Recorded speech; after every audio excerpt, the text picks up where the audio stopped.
सही पे मैंने बोला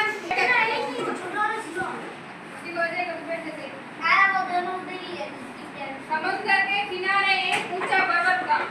उस पर्वत की तलहटी में उतरी ठोठ देखकर एक पुरुष भाई 17 अंडे ले। उन अंडों को पुरुष ने 17 दिन तक सेया। उस पुरुष ने 17 दिन तक एक दाना भी चुग भी लिया। सेते सेते उन 17 अंडों में 17 बच्चे निकाले। तब वह अपने बच्चों के लिए चूहे की खोज में उठी। उड़ते उड़ते उसे एक तोते की पाँव जैसा हरा भरा जवार का खेत नजर आया। वो रोजाना उस खेत में अपने बच्चों के लिए चुगा ले जाने लगी। खेत का मालिक लोभी था। उसने सोचा कि ये पुरुष तो हमेशा बिगाड़ करती है, उसे पकड़ना चाहिए।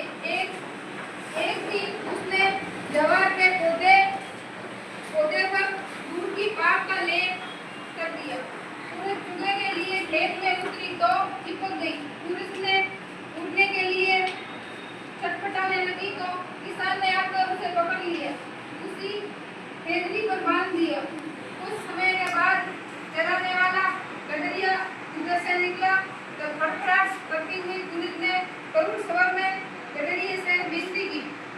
मतलब जो पक्षी है उसने एक पर्वत पर मतलब समुद्र था उसके किनारे उसका जो घोंसला बनाती थी, तो उसने 17 बच्चों को जन्म दिया कि उसका मतलब खाने के लिए उसके पास में दाना पानी कुछ भी नहीं था।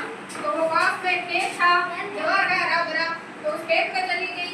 वहां से उनके बच्चों के लिए वो चुगा लेने चली गई। देखो फिर वो खेत का मालिक बहुत कंजूस था और लोभी था, उसको आने नहीं देता। फिर वो जो बड़ी बड़ी जवार की बाजरा होती है उसके डोरी के ऊपर उसने जो आता है गोबर वगैरह उसका लेप लगा दिया ताकि वो उसको दाना को खा ना सके।